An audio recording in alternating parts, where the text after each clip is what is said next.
psikologi untuk jaga wibawa instansi. Jadi jangan sampai yang ditangkap adalah kepala BGN.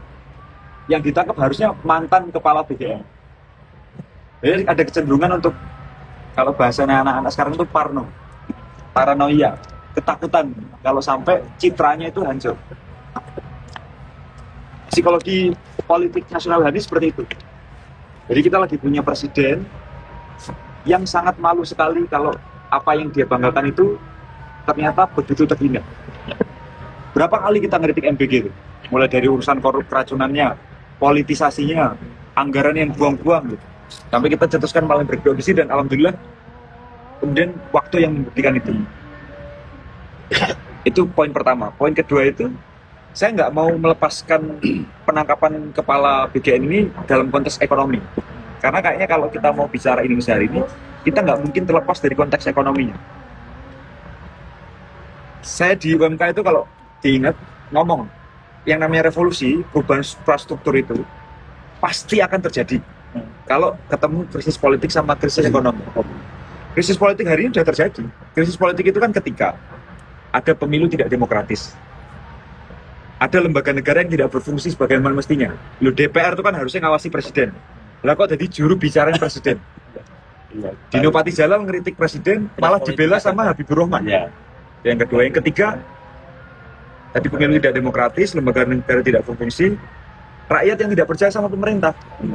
Sejak ada orang ngomong presidennya sopo nasib kok gak berubah, sebenarnya rakyat udah nggak percaya sama pemerintah, udah nggak peduli sama pemerintah. Padahal kan nggak begitu.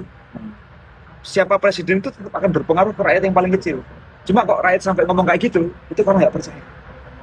Nah, krisis politik itu udah terjadi. Iki mau nunggu krisis ekonominya. Kalau krisis ekonomi itu terjadi, pasti revolusi. Dan coba kita analisis krisis ekonominya. IHSG kita itu 5.800 sekarang. Padahal janjinya Purbaya, IHSG itu 8.000. Sampai hari itu tidak ada satupun janji Purbaya yang terlaksana. Dia ngomong dolar dalam waktu dekat akan 15.000. Sekarang 18.000. Kalau saya jadi Purbaya, udah mundur saya, Mas, dari Menteri Keuangan. Nah, karena seluruh yang dia omongkan tidak ada satupun yang kejadian, tidak ada realisasi. Nah, belum lagi kalau kita lihat dalam konteks geopolitik ya. Ini kan sebenarnya dari atas ke bawah ini memang lagi fase pembusukan luar biasa. Dalam waktu dekat bukan mustahil Amerika yang sebesar itu bakal hancur, Mas.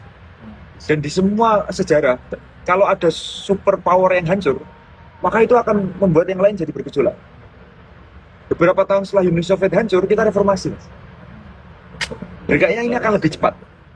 Kalau dulu nunggu Uni Soviet hancur beberapa tahun baru reformasi, kayak ini bakal lebih cepat.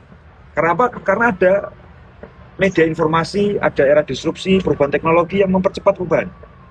10 tahun lalu kan kita nggak bayangkan bahwa kita akan ada Zoom, akan ada Google Meet, tapi itu terjadi. Nggak ada satupun sejarah manusia yang perubahannya itu secepat sekarang. 20 tahun lalu itu kita nggak secanggih ini, Mas. Nggak ada WA, nggak ada BBM, adanya mau SMS. Jadi prediksi saya ini akan lebih cepat. Dan terbukti bahwa ekonomi kita memang nggak bisa dipertahankan. Apakah presiden itu nggak tahu? Tahu, Mas. Dia lakukan 2 kebijakan. Satu yang akan saya uraikan, misalnya soal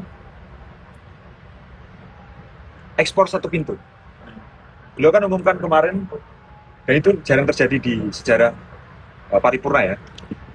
Di depan DPR beliau ngomong bahwa sekarang seluruh ekspor sumber daya alam harus lewat BUMN yang namanya PT Sumber Daya dan Antara Indonesia. Yang direkturnya itu adalah orang Australia. Jadi gue Indonesia kok direkturnya orang Australia apa ya orang ngomong pinter Indonesia. Kan ya lulusan UGM, lulusan UI, ya termasuk lulusan Universitas Muria Kudus manajemen kan ya akeh. Kok ya jiwa itu ke Australia.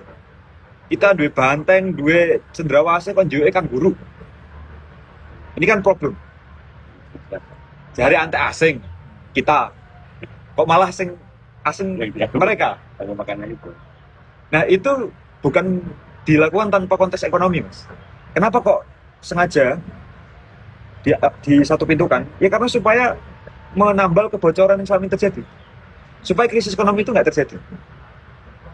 Itu yang pertama. Yang kedua, Prabowo itu kalau keliling ke negara-negara itu jangan dikira upaya diplomasi, Mas. Winjal utang, meskipun lewat skema investasi, tapi itu tetap utang, bro.